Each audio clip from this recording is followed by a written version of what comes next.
que les visiteurs disent, c'est croiser avec étonnement beaucoup de joie de vivre et beaucoup de capacité à éclater de rire. Et Ali, il s'appelle, participe souvent aime beaucoup participer aux études bibliques.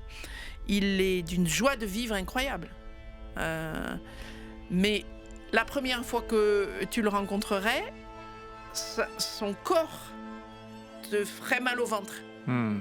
Puis, au deuxième éclat de rire, tu es avec Ali, mais plus avec le corps abîmé de Ali.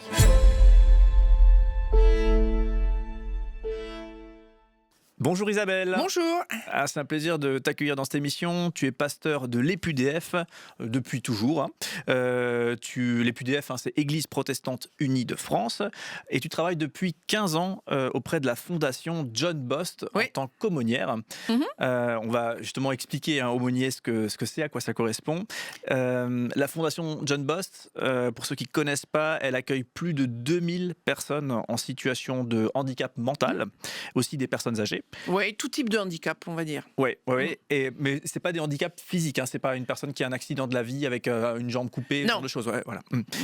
2300 professionnels qui encadrent ça, donc une équipe, beaucoup de monde finalement, 42 établissements et une implantation de la implantation ouest, voilà, en fait. Sud-ouest, et puis Paris ouest entière. Le plus au nord de nos établissements est à Épouville, c'est à côté du Havre. Ok. Donc le Havre, ensuite Roumar, un petit village à côté de Rouen, le Limousin, au nord et au sud de Limoges, la Dordogne, qui est le lieu historique de création de la fondation de John Bost, autour du petit village de La Force. Et puis ensuite Bordeaux, Pau, Bayonne, avec un petit excursus est, Montauban, Mazamet, mais pour vous, ça reste le sud-ouest. Oui, puisque l'émission, là, on enregistre en Alsace, autant dire que c'est la diagonale, quoi. La Force, effectivement, c'est un nom qu'on va souvent utiliser, c'est le nom du village. C'est le nom d'un village.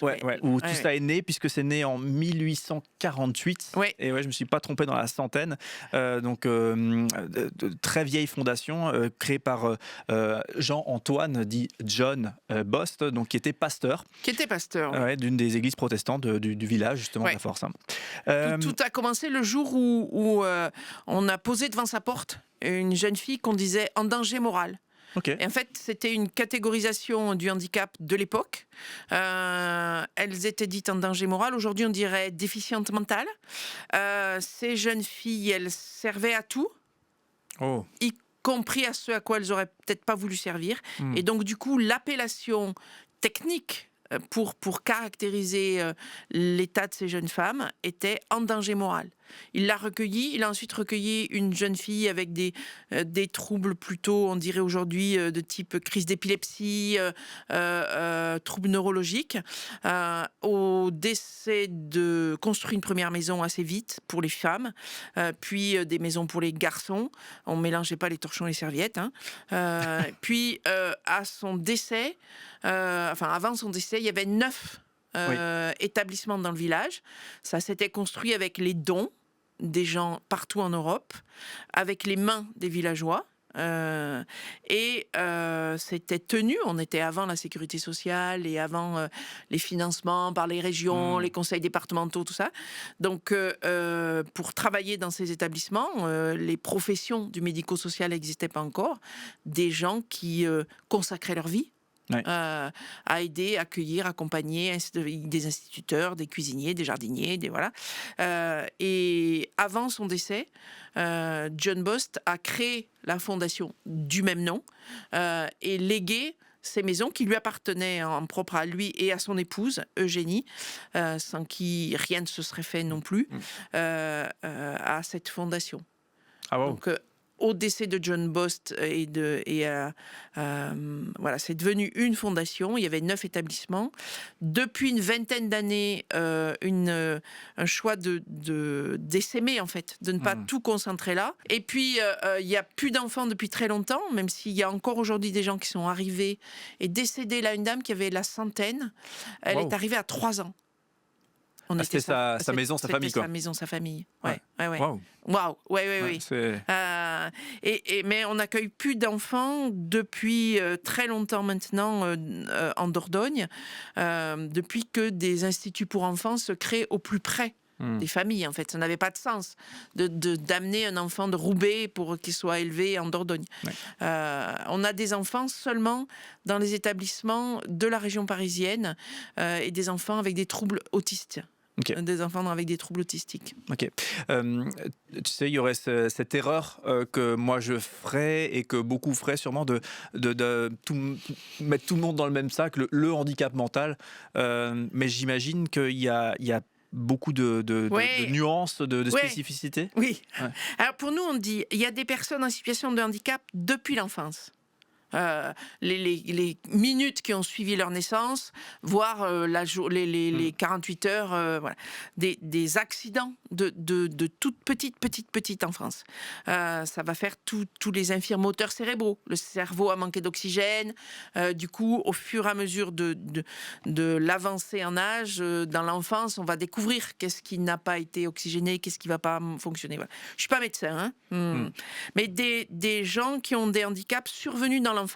Et puis des handicaps survenus à un moment donné de la vie. L'adolescence, le début de la vie adulte, avec toutes des moments où un truc casse. Comme une espèce de court-circuit cérébral, d'un truc casse. Des gens qui, ça va casser en pleine classe prépa, hein. C'est pas forcément, voilà, ça peut être des gens. C'est les maladies mentales là du coup, c'est les maladies mentales, okay, tout ce qui est de l'ordre des troubles de la psychose de l'âge adulte, des troubles schizophréniques, des gens qui ont su faire un jour et qui parfois ont su faire de brillantes études, qui ont su faire de brillants métiers, mais qui ont explosé, on va dire. Et qui ne récupéreront pas la capacité à vivre tout seul. Okay. Certains, oui. Il y a la grosse majorité des adultes psychotiques, on va dire, vivent une vie autonome chez eux. Ils vont régulièrement voir le médecin psychiatre qui leur prescrit ce qu'il faut de médicaments pour équilibrer la vie, les émotions, la relation à la colère, et des troubles qui génèrent, des troubles cérébraux qui génèrent comme si on entendait des voix. Voilà. Donc ça va être suffisamment régulé. Ils vont parfois même travailler, pas toujours à temps plein. Et puis, pour certaines personnes, ça fait des failles tellement grandes qu'il faut juste les aider à faire que ça continue pas de casser. Où ils ont un morcellement de leur personne tel qu'ils ne peuvent plus vivre tout seuls. Dernière question sur le public bénéficiaire. Est-ce qu'il y a une différence dans ton accompagnement entre les personnes en situation de handicap qui justement sont porteurs de cela depuis leur naissance et ceux qui justement ont vécu cet accident de parcours est-ce que tu vois une différence toi ou est-ce que non? Alors les différences, elles sont dans les... Alors c'est pas ça qui fait la différence. Ce qui fait la différence, c'est la capacité ou non à parler, à discuter avec des mots, en faisant des phrases. Donc c'est la capacité à verbaliser. Ça change beaucoup. Parce que si on doit discuter seulement en vous présentant des images et en attendant que vous disiez avec ce qui marche dans votre corps oui ou non, ça va prendre beaucoup plus de temps que si juste on discute. Donc pouvoir parler ou non, l'âge mental.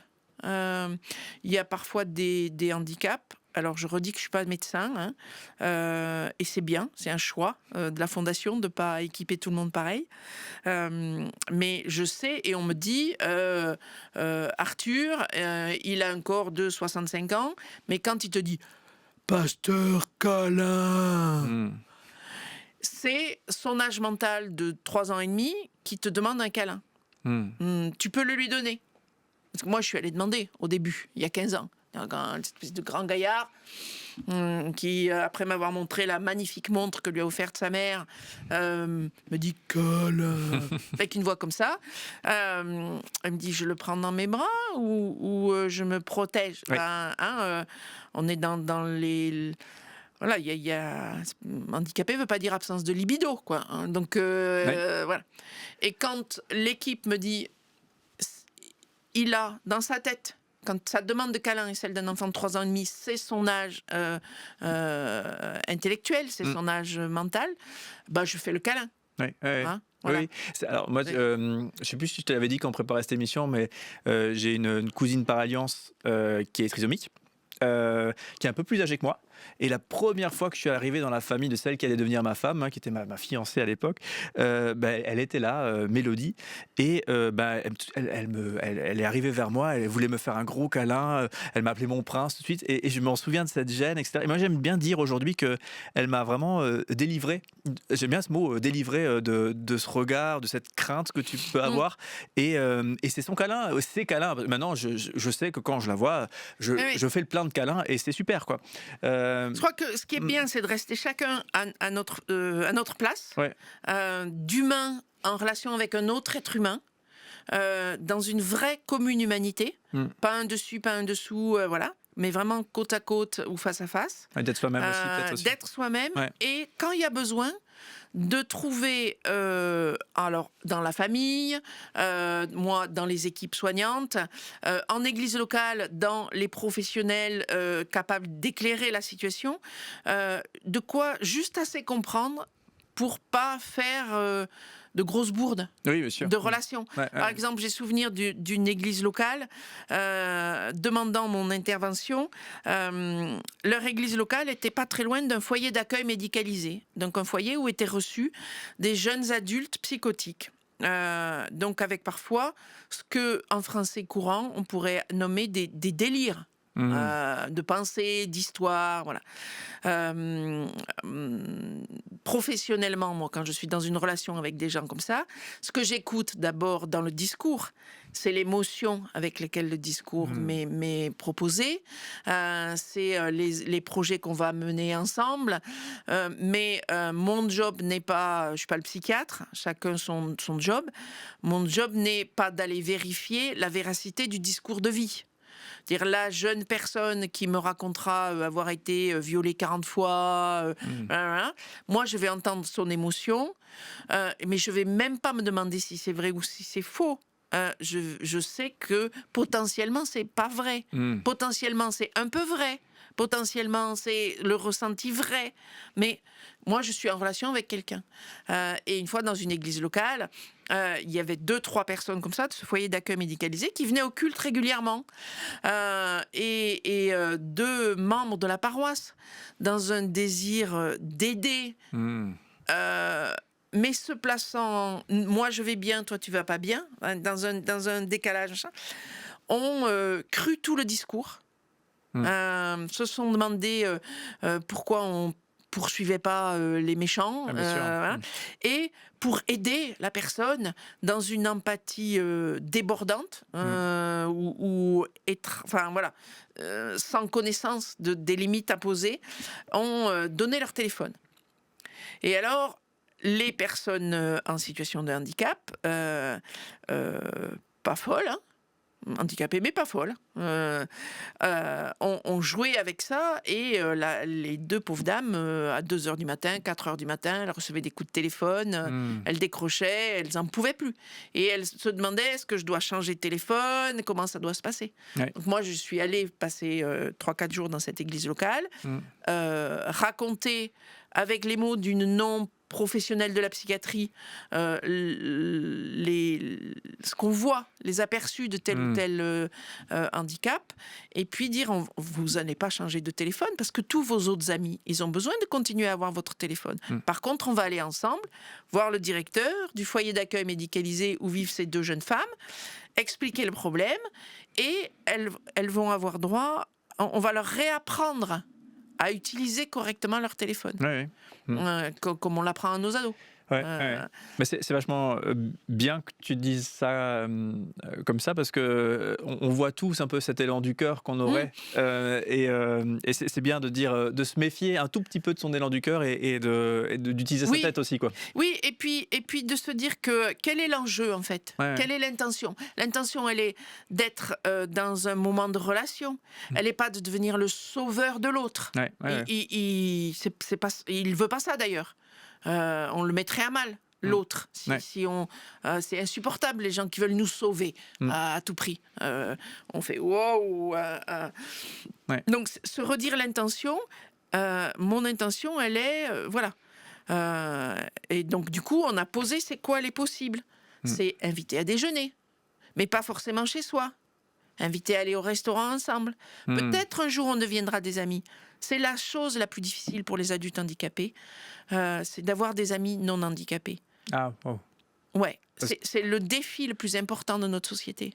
Ouais. Parce qu'en fait... Des vraies amitiés, quoi. Des vraies amitiés. Ouais. Une personne vivant dans une institution pour handicapés, pour personnes en situation de handicap, une personne vivant comme ça en institution, elle va faire des activités, elle va faire du sport adapté. Elle va croiser des personnes en situation de handicap et les professionnels qui vont avec. Elle va aller dans des milieux associatifs qu'on appelle en France des groupes d'entraide mutuelle, des GEM, où elle va faire des tas d'activités socio-culturelles avec des handicapés. La difficulté, c'est avoir des amis qui ne soient pas en situation de handicap. Pas un frère, une sœur, des amis. Ouais. Et c'est un vrai défi de notre société pour tous. C'est-à-dire que, moi, ce que je dis dans les églises locales, c'est pour ça que nous, dans les établissements, en Dordogne, il y a un temple, mais dans les établissements ailleurs, on ne fait pas la messe et le culte et tout ça dans les établissements. On accompagne les gens à l'extérieur pour s'insérer dans une communauté. Et là, l'enjeu, le défi pour les membres de la communauté, il n'est pas juste d'accepter que Gertrude, qui fait un peu de bruit et qui ne s'arrête pas tout à fait à la fin du chant, elle soit la bienvenue quand même si elle se jette sur les biscuits à l'apéro, même si, voilà. Mais que Gertrude, elle devienne membre de l'Église et qu'il y ait 3-4 personnes qui soient heureuses, vraiment, pas par empathie ou tolérance, pas par allez, c'est ma bonne action du jour, pas comme ça, quoi. Mais je vois. Heureuse de manger avec elle au repas de paroisse et qui même un jour peut-être lui disant Laurence, dimanche après le culte, si on allait déjeuner ensemble. Je le confesse, mais je le confesse pour comment dirais-je, peut-être être l'avatar de beaucoup de gens. Moi, au culte, le dimanche matin, souvent je m'efforce de saluer les personnes un peu étranges. Je ne sais pas si c'est bien dit comme ça, mais voilà. Et je me dis que c'est important de les saluer, etc. Mais en même temps, je suis bien conscient que la relation n'est pas équilibrée. Je suis bien conscient que je ne suis pas prêt forcément à plus. Et j'aimerais être moins calculateur, peut-être. Je ne sais pas. Je sens qu'il y a un truc qui ne va pas, mais je ne sais pas quoi faire. Qu'est-ce que tu recommandes ? En fait, qu'est-ce que je recommande ? J'ai pas de recette de cuisine. Hein. J'ai pas de recette de cuisine. Quand j'accompagne une église locale dans une démarche d'être plus inclusive envers ces personnes-là, parce que la rampe d'accès pour fauteuil roulant, ils n'ont pas besoin de moi, les gens, pour la construire, pour la faire, voilà, il y a des architectes qui en font des magnifiques, c'est une question de budget, mais c'est pas une question de par contre, penser que la rampe d'accès pour rentrer dans le temple ou dans l'église, c'est bien, mais le jour où la personne en fauteuil roulant, avec ou sans élocution difficile, elle participera au culte, c'est-à-dire elle sera co-liturge du culte avec tout ce qui l'anime, il faut qu'elle puisse aussi monter devant. Et souvent, il y a des marches pour aller sur l'estrade. Donc ça veut dire que toi qui ne marches pas, tu peux venir jusque-là, nous écouter, mais tu ne pourras jamais venir parler. Donc voilà, j'ai cette sensibilité-là, d'accueil jusque-là, jusqu'aux salles paroissiales, pour la mobilité réduite. Mais ça vaut pour les fauteuils, mais ça vaut pour les mamies avec un déambulateur. Enfin, oui, bien sûr. Voilà, aujourd'hui, on a quand même beaucoup de vieux dans nos églises. Et le jour où on aura un endroit pour garer les déambulateurs ou des allées centrales plus larges pour qu'il puisse y avoir les déambulateurs en bout de rang. Enfin, voilà. Mais ce que je dis aussi, c'est que se sentir membre d'une église, c'est être reconnu. Donc tu as raison. Je te dis tu et vous alternativement. Oui, mais tu peux choisir. tu as raison quand tu fais l'effort d'aller dire bonjour. Ouais. D'ailleurs, tu verras qu'ils se souviennent de ton prénom, même si toi non. Parce que c'est une mémoire. C'est exactement ça. C'est tellement important. Et puis, moi, j'invite le conseil de ces églises à se dire on ne se sent membre d'une église pas seulement parce qu'on a le droit de venir et qu'on nous dit bonjour à la fin ou au début, mais aussi parce que on peut prendre notre part de la vie, de la communauté. Ta cousine par alliance trisomique, elle fera merveille dans l'équipe d'accueil. Ouais. Parce qu'elle ira dire bonjour aux gens avec un tel sourire. Voilà. La personne adulte, psychotique, chaque chose à sa place, chaque place à sa chose, elle fera merveille dans l'équipe qui remettra en ordre le temple après le culte. Trouver à chacun le lieu où il sera avec les autres, dans une commune humanité, au service de la communauté. Et c'est un travail qui fait penser la vie d'une communauté et les ministères dans une communauté en se disant il n'y a pas seulement les musiciens et le prédicateur. Oui, bien sûr. Il y a celui qui prépare, il y a celui qui dit bonjour, il y a celui qui fera les photocopies, il y a celui qui met des fleurs, il y a celui qui... Alors, le dimanche matin, dans le temple de la force, on a aussi celui qui vient allumer la bougie. C'est-à-dire qu'on allume une bougie, on se redit qu'elle nous chauffe comme la présence de Dieu nous chauffe, qu'elle nous éclaire comme la présence de Dieu nous éclaire. Et on l'allume, une grosse bougie, genre cierge, et on la montre, et puis on la repose sur la table. C'est vraiment un geste liturgique. Celui qui participe à ce moment-là et co-liturge avec les pasteurs qui animent le culte. On prend le temps. On ne l'allume pas juste en passant avant de commencer. Donc, il y a cette participation-là. On montre le déroulement du culte avec des petites plaquettes qui racontent le déroulement du culte. Ça, c'en a une? Ça, c'en est une. Okay. C'est celle sur la confession de foi. Okay. Elles sont scratchées sur un totem en bois. Okay. Et quand le temps est fini, comme pour les emplois du temps d'autistes, dans les lieux où il y a de l'éducation d'autistes, on l'enlève. Comme ça, le temps se défile. Et quand il ne reste plus que la plaquette bénédiction, on sait que c'est bientôt fini. Okay. Et donc, il y a le résident qui est préposé à enlever les plaquettes. Un rôle pour chacun. Okay. Et en fait, se dire bonjour, c'est un rôle. Et par exemple, moi, il ne faut pas me mettre là, parce que j'oublie les prénoms. Ça fait éclater de rire des handicaps qui m'appellent Mess ou Mèche, je ne sais pas, rouge évidemment, mais qui au bout de la deuxième phrase de discussion me disent toi, t'as encore oublié mon prénom. Ils sont lucides et observateurs. Et je dis, chacun son handicap, celui-là, c'est le mien. C'est excellent. J'en reviens, parce qu'on parlait là du public accueilli. On a largement ouvert la partie aumônerie, mais on peut y retourner quand même. Donc, puisque la Fondation John Bost, donc c'est pas seulement les 2000 personnes accueillies, c'est les 2300 professionnels de santé, là c'est pluridisciplinaire, etc. Il y a tout plein de corps de métiers. Et là-dedans, il y a 4 pasteurs. Ouais. En fait, il y en a 5, mais l'un des pasteurs est le directeur général. Oui. C'est inscrit dans nos statuts et c'est vraiment une volonté de dire qu'à la direction générale, il y a un pasteur qui a aussi un diplôme pour diriger des établissements médico-sociaux et des établissements de santé, mais c'est un pasteur. Et puis, il y en a 4 qui ont une charge d'aumônerie accompagnement spirituel. Nous, on dit aumônerie quand il s'agit de permettre aux personnes accompagnées de pratiquer leur religion. Donc pas forcément le culte protestant ou quelle que soit leur religion. Okay. Donc on a sur chacun de nos établissements nos petites fiches avec nos collègues des religions différentes autour de nous, suffisamment ouverts au handicap. Celui qui viendrait dire à une personne avec tel ou tel handicap que s'il était un peu plus croyant, il serait un peu moins handicapé. Celui-là, il fait pas partie de la bande, quoi. Voilà. Donc permettre aux gens de pratiquer leur religion, et puis l'accompagnement spirituel. C'est-à-dire que pour tous, avec ou sans étiquette religieuse, avec ou sans culture religieuse, dans nos établissements, alors les très vieux résidents qui sont à la force depuis longtemps et qui ont été au culte toute leur adolescence tous les dimanches, voilà, ils sont comme le sachet de thé dans l'eau chaude. Mais ailleurs, un jeune psychotique, schizophrène, qui a 25 ans et qui est là depuis 1 an et demi et qui va encore être là 3-4 ans, le temps de trouver que faire de sa vie, où et quand, il est comme n'importe quel jeune de cet âge-là de la société.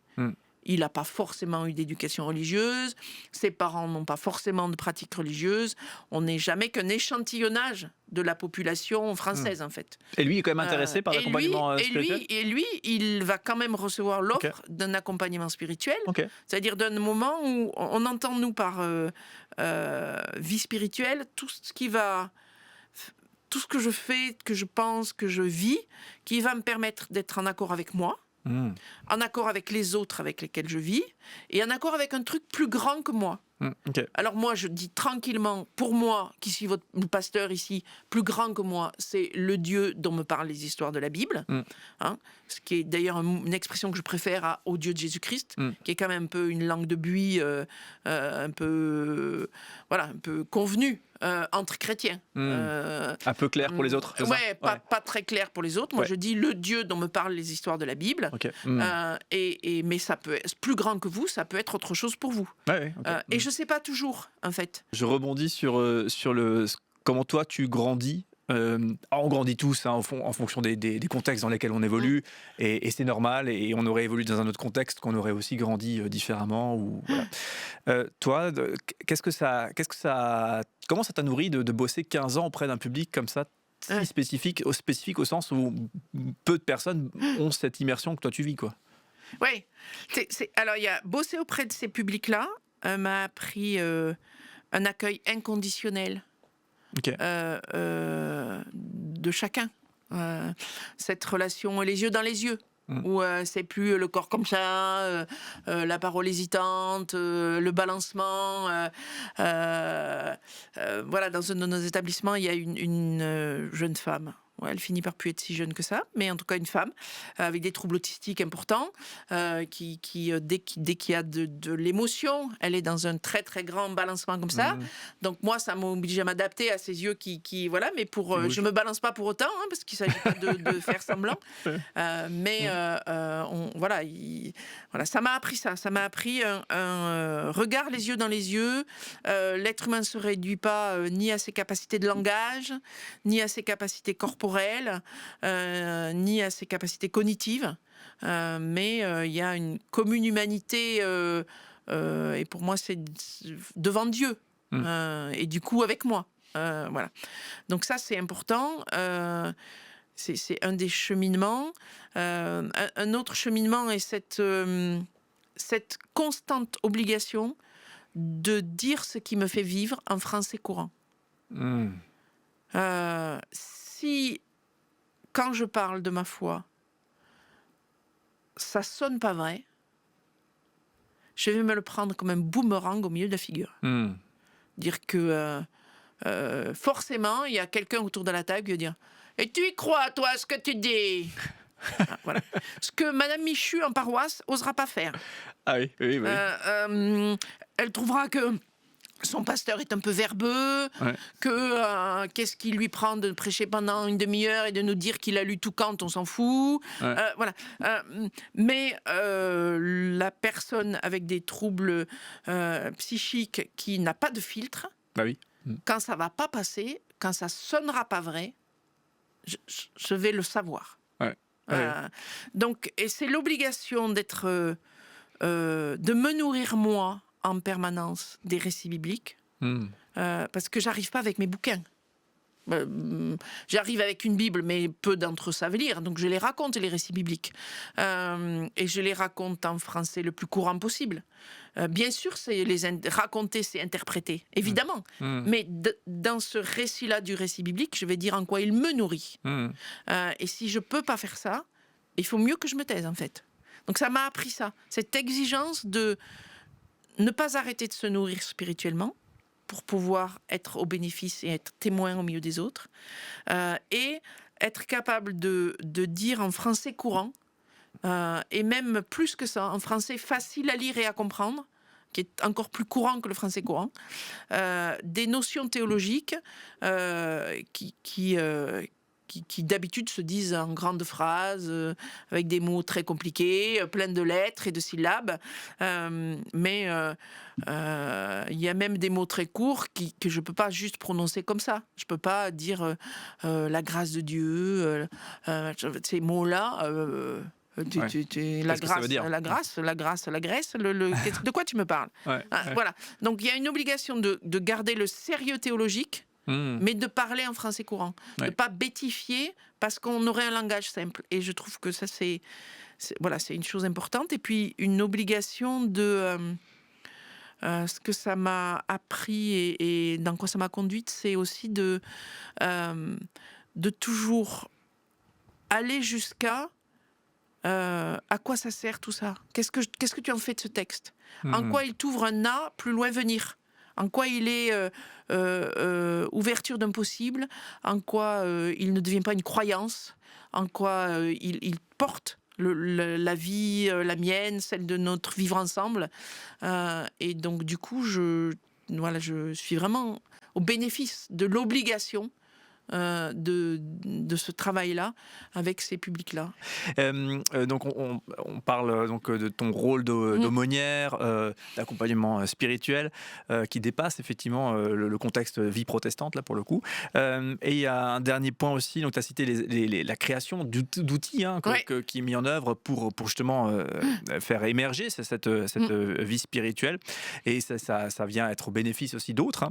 Et il y a un dernier point que tu m'as cité quand on préparait ce moment, c'est la réflexion éthique. Voilà, une troisième facette de mon cahier des charges. Chaque pasteur a bien sûr l'aumônerie, l'accompagnement spirituel et là, c'est retour à la question précédente, c'est selon appétence, compétence, etc. Donc moi, je coordonne les espaces de réflexion éthique de toute la fondation de John Bost. Donc des groupes où se retrouvent des gens par volontariat pour prendre du temps sur leur temps de travail. Ils sont détachés pour ça, pour accompagner des équipes qui nous enverraient une question face à laquelle ils ont du mal à décider. Parce qu'il y a alors une question très pointue. Madame Michu hurle, nourrie par sonde gastrique, fin de maladie de Corée, donc une maladie neurodégénérative, où à la fin de votre vie vous êtes complètement recroquevillé. Hurle et fusille du regard ceux qui viennent la nourrir, alors dire par seringue de nourriture directement injectée dans l'estomac, si j'ai tout compris. Visiblement, elle dit stop, on arrête. On se bat plus, on passe de maintenir en vie le plus longtemps possible, en curatif, à fichez-moi la paix, arrêtez d'essayer de me soigner. Est-ce qu'on l'écoute? Comment on l'écoute? Voilà. Donc c'est la loi française. Dans ces moments-là, il y a le médecin qui va prendre des décisions médicales, doit réunir une équipe, faire une réunion pluridisciplinaire pour écouter les avis de chacun. Les pasteurs sont à la fondation de John Bost convoqués aussi dans ces réunions-là pour que l'apport théologique dans la réflexion éthique ait lieu, et dans l'écoute de ce que ça fait aux uns et aux autres, les décisions impossibles. Mais une réflexion éthique, c'est donner non pas ce qu'il faut décider, mais donner des outils, la loi, les recommandations de bonne pratique, ce que dirait le principe de bientraitance, ce que dirait le principe de justice, ce que dirait le principe d'autodétermination de la personne, ce qu'on veut, ce qu'on peut, pour qu'une équipe et pour que ceux qui doivent décider puissent décider. Donc on a 4-5 équipes comme ça de réflexion éthique et un comité éthique et scientifique au niveau de la fondation dont le job est de prendre ces questions-là et de nourrir les équipes qui devront décider. Et je coordonne donc toutes ces équipes-là. Pour finir sur cette partie vie spirituelle, on parlait en préparation d'un culte, la manière, parce que donc des cultes, on l'a dit, il y en a l'idée c'est d'essayer de permettre aux personnes de vivre le culte dans une communauté, mais il y a aussi un culte qui se passe à la force, donc le fameux village où il y a une concentration d'établissements, et c'est un culte qui réunit tu me disais entre 30 et 80 personnes accompagnées, et puis des professionnels qui sont là avec eux. Ça va dépendre de plein de choses. Donc statistiquement, on casse les statistiques, et il y a beaucoup de personnes en situation de handicap dans ce culte-là. C'est la spécificité. Et d'un seul coup, en vrai, quand tu m'en parlais, c'est limite, ça donnait envie d'y aller. Ah mais oui, c'est très émouvant. Il faut venir voir, mais il n'y a pas de souci. On accueille des groupes qui viennent vivre 3-4 jours chez nous, dont le dimanche. Et à la fin du culte, tout le monde sort, on se salue, les patients, les résidents, les personnes accompagnées, ils retournent dans leur établissement. Et moi, je fais re-rentrer les visiteurs et on se parle. Et on se pose et je dis « Comment allez-vous ?» Et j'ai toujours une boîte de Kleenex avec moi. Ah, waouh! Parce qu'il y a beaucoup d'émotions. Ce sont des cultes bruyants. Il n'y a aucun souci sur les déambulations. Il y a des gens qui rentrent, qui sortent, qui se lèvent, qui viennent saluer le copain qui est là, si de l'autre côté qu'ils n'avaient pas encore vu. Enfin voilà, ça bouge, ça parle, ça chante fort, pas toujours, un peu dans tous les sens. Et le moment qui résume ça, cette émotion forte, c'est le Notre Père. Au moment du Notre Père, un résident sourd qui entend les sons par son ventre, on lui fait signe, c'est son rôle liturgique vraiment dans le culte.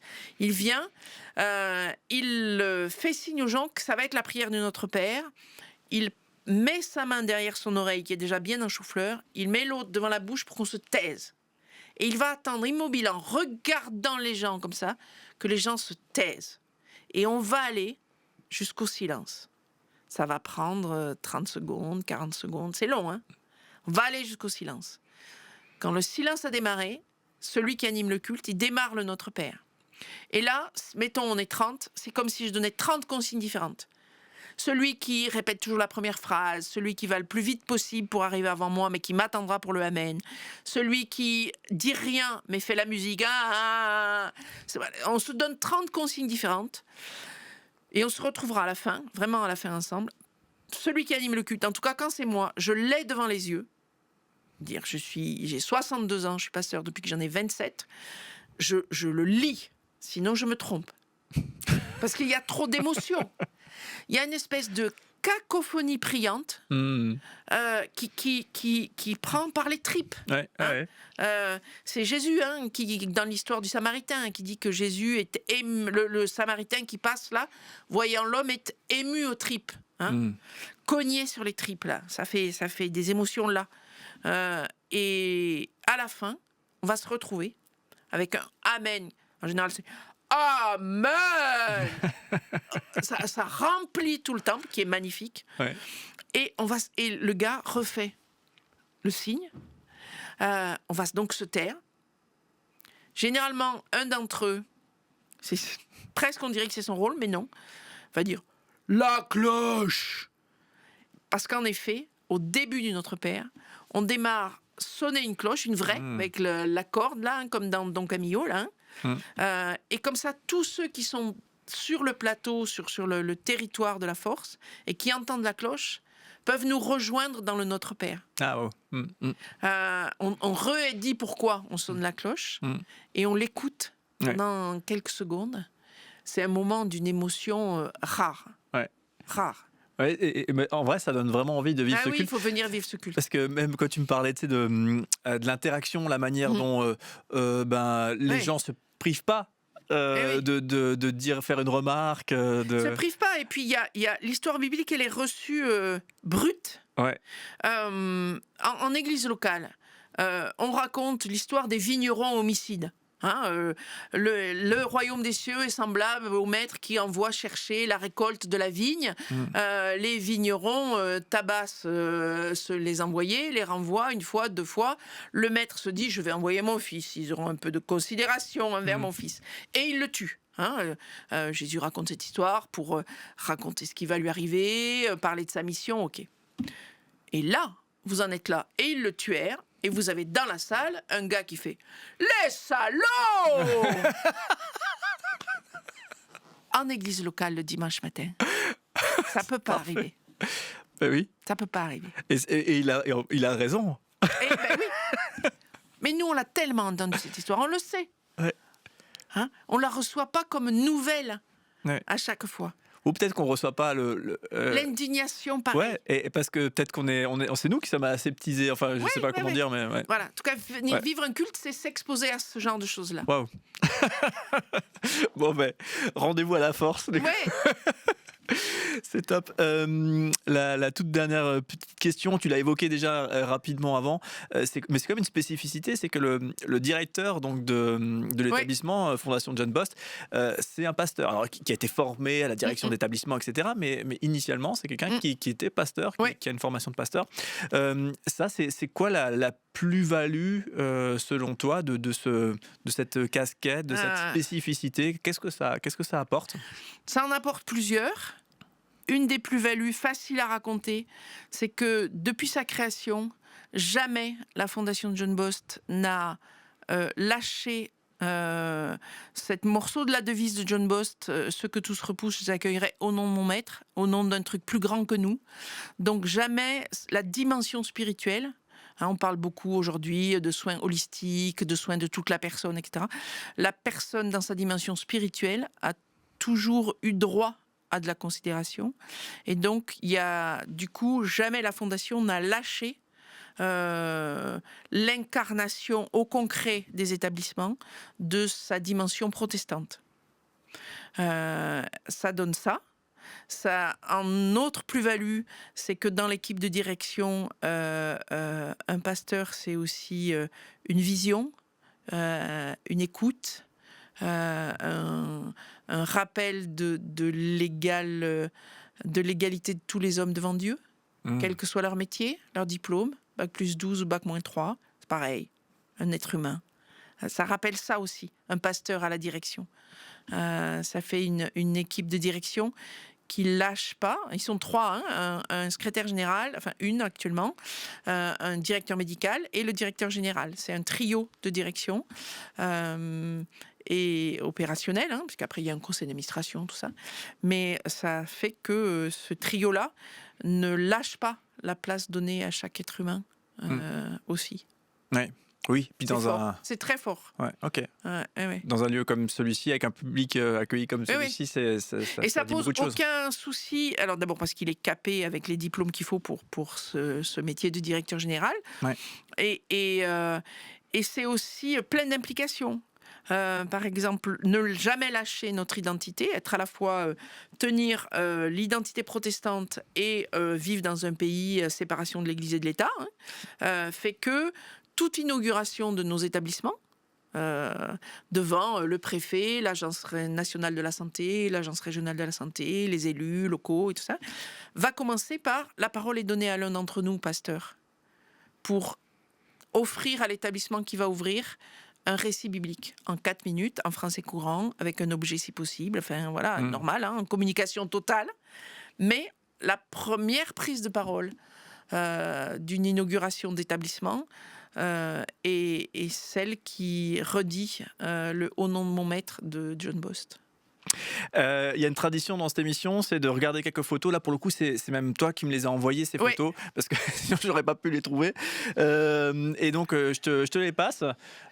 J'ai compris que tu n'étais pas forte en informatique, donc je t'expliquerai comment swiper sur l'image suivante. Tu peux nous dire ce que tu vois? Alors, cette première photo, c'est une photo prise justement lors d'un culte de fête. Okay. Il y a un très grand week-end, tout début juin, de fête annuelle de la Fondation de John Bost, avec un culte le samedi, un culte le dimanche. Ça, c'est lors du culte du dimanche, qui est un culte où toute la partie musicale est animée avec une chorale qui répète toutes les semaines, qui est une chorale qui comprend quasi autant de personnes en situation de handicap que de personnes sans handicap, en tout cas qui ne sont pas des résidents et peut-être elles ont. J'en vois une qui n'est pas une résidente et qui a des lunettes, ça s'appelle un handicap visuel quand même, les lunettes. Mais en tout cas de résidents et patients de la Fondation et de gens de l'extérieur. Et cette chorale, elle répète toutes les semaines, elle a un niveau extraordinaire. Elle est dirigée par une chef de chœur qui est une artiste musicienne avec une énergie vitale waouh. Et voilà, donc c'est une photo de cette chorale qui chante lors du culte, qui est aussi un grand moment d'émotion. émotions. Trop bien.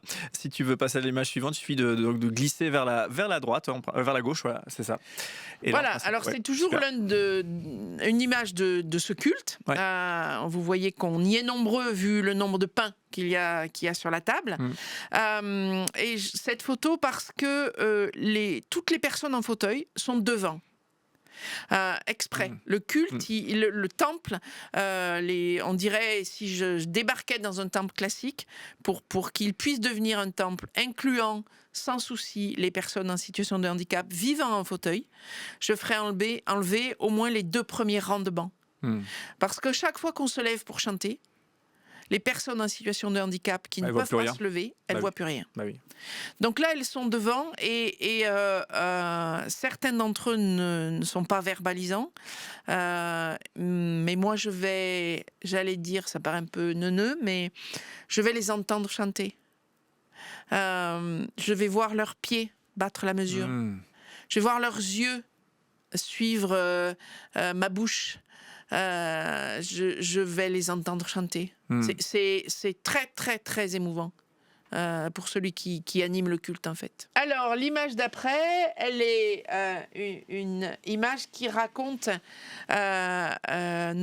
l'une des missions de la Fondation John Bost. On dit que la Fondation, elle a 4 missions: accueillir et accompagner ceux qui ont besoin de soins, les personnes en situation de handicap, être un lieu de formation pour les professionnels, et accueillir et accompagner aussi les familles. Et là, c'est lors d'une fête de la Fondation, donc les proches d'une personne en situation de handicap,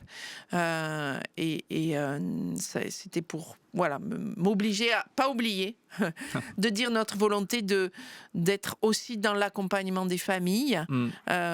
C'est pas facile de s'être occupé de son enfant, qui reste toujours votre enfant, même s'il a 45 ans. Et d'autant plus si vous avez dû faire attention à ce qu'il s'habille, à ce qu'il mange, à ce qu'il soit propre, et à l'aider physiquement à faire ça. De prendre la décision un jour, parce qu'on vieillit, de passer le relais à une institution. Alors, j'ai choisi cette photo-là. Vous voyez la foule derrière. Ouais. Elle est dans les gradins du théâtre de verdure de la Fondation au moment de la fête annuelle. Le spectacle du samedi soir est un spectacle donnés ensemble par personnes accompagnées et professionnelles, un peu comme un son et lumière gigantesque où chacun prend 4 minutes en charge, et où, je ne dirais pas, mais au bout d'un moment, quand on fait des photos comme ça de gens qui regardent le spectacle, on ne sait plus qui est une personne accueillie et qui est un professionnel, et c'est bien. C'est une belle photo. C'est redire notre commune humanité. Oui, complètement. J'étais intrigué par ça. Je me suis dit, c'est quoi ce truc? Alors, c'est ce que nous appelons la corde du Notre Père. Okay. Dire que souvent, en Église, quand on veut dire la communion des saints, quand on veut dire qu'on est ensemble devant Dieu, les chrétiens d'aujourd'hui, d'hier, de demain, d'ici et au loin, on se donne la main. On fait un cercle. Alors, ça met parfois, dans des églises où il n'y a pas de personnes qui ont sur le front collé handicapés, très mal à l'aise certaines personnes. Parce que touche avec les gens, ils n'aiment pas se toucher. Okay. Comme des gens n'aiment pas être embrassés, comme des gens... Voilà. Mais surtout, dans nos établissements, il y a aussi des gens qui ne peuvent pas donner la main. Soit parce qu'ils n'en ont pas, des mains, soit parce qu'elles ne fonctionnent pas, elles sont complètement... ils ne peuvent pas donner la main. Et aussi des gens avec des troubles de la personne, notamment des troubles autistiques, qui font que si vous allez les toucher, vous allez prendre un point dans la figure. Donc, on ne se donne pas la main comme ça. C'est pas anodin. Allez, on se donne tous la main, machin. Par contre, comment on dit le lien? Et alors, cette corde, cette tresse qui fait 10-15 mètres de long, et puis on en a plusieurs pour pouvoir les mettre l'une après les autres, elle est faite avec des vieux vêtements de gens. Donc elle dit la présence des générations qui nous ont précédés dans le lien. Et puisqu'on va tous tenir la même corde, comme les alpinistes qui s'encordent, on va dire qu'on est dans la prière unis. Okay. Et donc, à Nexon, en dessous de Limoges, Il y a, quand on fait ensemble avec la communauté catholique de Saint-Thirier et protestante de Limoges des célébrations, il s'appelle Régis et il est le préposé à la corde de prière. C'est lui qui va la chercher dans le bon placard, qui la déplie, qui la prépare, puis qui la rangera à la fin du culte. C'est son job liturgique. C'est la corde de prière avec laquelle on dit la communion des saints sans avoir besoin de se prendre par les mains. Ok, très bien. Bon outil, quoi. Bah oui. Ouais, trop bien. Ça m'avait intrigué. Je me suis dit, mais qu'est-ce que c'est que ça? Donc là, c'est lors d'un moment d'accompagnement spirituel avec mon collègue pasteur Philippe de Paul qui a pris sa retraite là, à la rentrée, avec un groupe de personnes en situation d'infirmité moteur cérébrale ou de polyhandicap. Ouais. Donc des gens qui sont très peu verbalisants, très expressifs parfois beaucoup moins. Certains qui parlent parfois avec des téléthèses, des appareils qu'ils commandent avec ce qui marche en eux, le coude, le machin, pour que ça, comme un téléphone, ça affiche la conversation et que ça l'oralise. Et des moments d'interpellation mutuelle, on le voit souriant. À un moment donné, un peu on se disait est-ce qu'il y a beaucoup de morosité dans les établissements? Alors c'est le monde, c'est pas bisounours tout le temps. Des gens en dépression, des gens tristes, des gens qui en ont marre, des gens qui vont piquer des colères. Ça existe, mais quand même ce que les visiteurs disent, c'est croiser avec étonnement beaucoup de joie de vivre et beaucoup de capacité à éclater de rire, parce qu'en fait, pour eux, ils vont... C'est dans l'une de nos revues, avec l'un de nos livres, Comme elle est belle, avec des témoignages de personnes, des petites phrases qui disent la spiritualité de toutes ces personnes rencontrées. On peut croiser une photo d'une personne qui s'appelle Ali, qui est en fauteuil coque. C'est-à-dire que quand il est prêt, il est transposé dans une coque, comme un kayak, en fibre de verre, je suppose. Je ne sais pas en quoi elles sont faites maintenant. Polyester peut-être, ou résine. C'est à son corps. Ça va le tenir comme ça. La coque, elle est positionnée sur un support qui va rouler. Et pour qu'il ne passe pas sa vie allongée, il est un petit peu verticalisé comme ça pour que, quand on est debout, on soit les yeux dans les yeux. Ah, wow, ok. Voilà. Et Ali, il s'appelle, participe souvent aime beaucoup participer aux études bibliques. Il est d'une joie de vivre incroyable. Mais la première fois que tu le rencontrerais, son corps te ferait mal au ventre. Puis, au deuxième éclat de rire, tu es avec Ali, mais plus avec le corps abîmé de Ali. Et j'ai choisi cette photo parce que on a souvent du mal à redire qu'invisibiliser ces gens-là dans les médias, dans les affiches, dans les télés. Alors maintenant, il y a le petit papotin avec parfois quelques personnes en situation de handicap, mais invisibiliser les corps pas comme le nôtre, quoi. Oui, bien sûr. Eh bien, c'est une double peine, quoi. Et ne pas donner les questions d'autorisation, de droit à l'image, de choses comme ça. Nous, quand Ali dit mais je suis très beau sur cette photo. Est-ce que vous vous trouvez beau sur cette photo? Et qu'il éclate de rire et qu'il fait oui. C'est qu'il se trouve beau. Parce que quand il est bien et en bonne santé, il est comme ça. C'est pas votre corps à vous, le trouve peut-être pas très beau, quoi. Voilà. Ça, Donc c'est pour ça que j'ai choisi cette photo qui, voilà. On a le droit de se trouver beau, même si on n'est pas dans le canon de beauté. C'est top. Voilà, cette photo-là, elle est dans un EHPAD. Ah oui. La dame qui est là vient tous les mois. Alors on anime. Quand une personne décède, on anime dans l'établissement où elle est décédée, quel que soit ce que la famille a fait du corps, quel que soit le lieu où est lieu l'enterrement, quand, comment, la religion, pas, machin. On anime dans l'établissement où elle a vécu ce qu'on appelle un temps de le revoir. Un moment pour dire qu'on a le droit de se dire merci pour la vie de la personne, qu'on a le droit de dire nos émotions, nos colères, notre tristesse, qu'on peut les remettre à Dieu, où on partage un récit biblique pour se dire que Dieu va accompagner nos deuils et ne prend pas nos émotions comme de ridicule égocentrisme, quoi, voilà. Okay.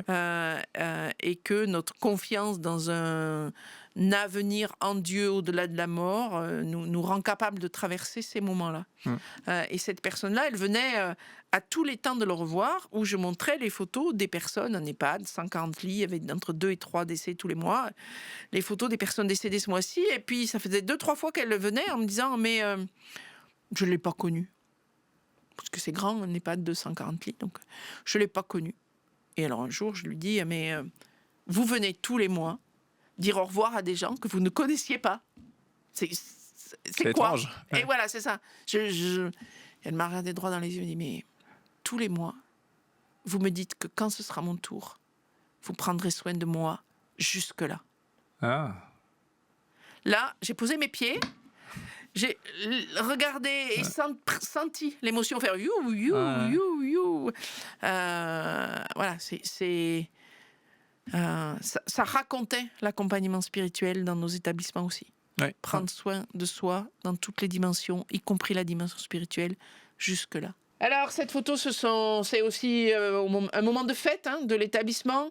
Et je l'ai prise parce qu'elle raconte une pratique assez courante. Souvent, quand un établissement participe à un événement sportif à l'extérieur ou de chorale, ils aiment beaucoup se faire un t-shirt. Tous. C'est-à-dire que là, il y a des résidents et des professionnels. Ouais. Avec une fierté d'appartenir au même groupe, qu'on soit personne accompagnée ou personne accompagnant. Et je trouve que c'est aussi, pour moi, ça veut dire que c'est une réussite du job. On a fait le bon job. On se voit comme on doit se voir dans cette commune humanité. Ouais, c'est top. Ça donne très, très... Enfin, ça... on a bout. Ouais. Il y a ce côté... c'est très beau. Non, je sais pas, moi ça me fait ça. Je sais pas si c'est bien dit comme ça, mais peu importe, c'est comme ça que je le ressens. Ça me rend un peu fier comme ça tu sais, parce que des fois il y a des trucs que tu vis en église ou attaché à la vie protestante ou chrétienne où t'es pas super fier. Tu te dis ça c'est ma famille, mais et ça me rend super fier qu'il y a des établissements comme Fondation John Bost où j'imagine qu'il y a des défis, j'imagine qu'il y a des choses des conflits, des situations pas faciles. On vit aujourd'hui dans une époque où le médico-social manque cruellement de moyens. Bien sûr. C'est des politiques d'État, ces questions-là. Mais avec et malgré tout ça, effectivement, moi ce que j'aime dire aux professionnels, je fais partie de l'équipe qui accompagne les professionnels dans leur première ou deuxième année de présence. Ils vivent une journée en se mélangeant de plusieurs établissements où on partage sur les références et les repères, comment on veut travailler à la Fondation John Bost. Et une de ces cartes dit « Chacun de nous prend part à l'histoire de la Fondation ». Voilà, outre le maître mot, ceux que tous repoussent, je les accompagnerai, mon maître, sans mur, sans clôture, avec des fleurs sur leur chemin. Et chacun de nous va prendre part à l'histoire de la Fondation John Bost. Voilà, c'est pas bisounours, mais l'institution, la Fondation, attend de chacun de nous, quels que soient nos métiers, que la Fondation John Bost, après notre passage, elle soit pas la même. Que ce qu'elle a été avant qu'on vienne. Ouais. Visiblement, ça marche depuis 1848, c'est ça. l'an de grâce. Donc, autant dire que il y a encore. J'imagine qu'il y aura encore du boulot et merci pour tout ce qui est fait. Remerciements aussi adressés à ces 2300 professionnels et à tous ces gens autour. Souvent, on termine l'émission avec un parcours personnel. On a pris plus de temps, donc je vais écourter cette partie, mais on aurait parlé de scoutisme, puisque tu as été très ancré dans le scoutisme, dans ton parcours. Plus jeune, c'est comme ça que tu découvres la foi, c'est comme ça que tu découvres aussi le côté alors moi pastorat. J'ai été responsable dans le scoutisme et je porte encore le foulard. Comme adulte, accompagnatrice du groupe qui, dans le village où j'habite, dans le Lot-et-Garonne, s'occupe encore des louveteaux, des éclaireurs, des aînés. C'est un lieu C'est un de ces lieux, comme la Fondation John Bost, qui est un lieu sas, ni dans l'église, tous les mêmes, tous croyants, tous au caté, machin, ni dehors, le collège, où tu parles de ta foi, t'es mort. C'est ces lieux sas, ni dedans ni dehors, où on peut s'essayer en mots et en actes pour mettre nos convictions en action. C'est un lieu qui m'a appris à oser. C'est un lieu où j'ai appris ou vécu un Dieu qui aide chacun, qui pousse chacun, qui coup de pied au cul parfois chacun, et un lieu où la foi c'est pas juste le truc qui nous fait du bien au nombril. C'est retrousse tes manches et va vers les autres. Trop bien. Alors ça pourrait presque être le mot de la fin, mais dans le cas de scoutisme, tu vas aussi rencontrer celui qui deviendra ton mari. Vous avez 3 enfants, c'est des grands maintenant. Et tu m'as dit, et peut-être qu'on peut conclure là-dessus, que toi maintenant, tu accompagnes des personnes en situation de handicap qui ont l'âge de tes enfants aussi, qui sont adultes. Et tu m'as dit que comment dirais-je, quand tu regardes les parents, tu as de l'admiration pour ces parents qui accompagnent. Moi, je trouve que c'est bluffant, c'est scotchant. Je pense que dans le réel, on fait avec ce qui nous est donné jour après jour, quels soient nos enfants. Mais ces familles, avec enfants uniques ou pas, parfois avec plein d'autres enfants, qui ont été le premier lieu où s'est vécu une commune humanité, avec un enfant différent. Un enfant qui a pris plus de temps, ces familles qui ont réussi à relever le défi parfois tout en consacrant plus de temps à celui qui en a besoin, ne pas négliger l'autre, ne pas négliger les autres. Moi je suis admirative de ces familles-là. Vraiment. Moi aussi, quand je vois ces situations, au-delà de... Je trouve ça magnifique de réussir enfin à connecter en tant qu'humain, mais je vois le temps aussi que ça représente. Et dans les emplois du temps serrés, les timings serrés, réussir à préserver la relation par ailleurs. C'est des défis... chapeau tiré avec toi à ces familles. C'est top. Merci beaucoup en tout cas pour ceux qui voudront découvrir plus en détail la Fondation John Bost, qui connaissaient peut-être pas, mais il y a le site internet qui est très très bien fait, on y voit énormément de choses, il y a des vidéos. On peut nous y écrire, on peut via le site nous dire le désir de venir visiter à plusieurs, en groupe, d'église, intergénérationnelle ou pas, voilà. Je crois qu'on a quand même largement dit à quel point ça peut être édifiant de venir visiter pour des jeunes, mais pas que. J'ai l'impression. Donc merci beaucoup pour ça, et je pense que c'est l'un des messages clés aussi qui ressort de notre échange. Merci beaucoup, j'espère que tu as bien vécu ce moment. Mais oui, tout à fait. Allez, donc on vous met bien sûr comme d'habitude les liens en description, le site internet et autres ressources pour justement en savoir plus, découvrir ou creuser les sujets Fondation John Bost. Et moi je vous dis à très très vite le mois prochain pour un nouvel épisode de La Rue du Sel. Et encore une fois, c'est le principe de cette émission, on essaie de se challenger et de travailler sa préoccupation de l'autre et d'essayer à chaque fois de faire un pas supplémentaire. Allez, on vous retrouve très vite le mois prochain.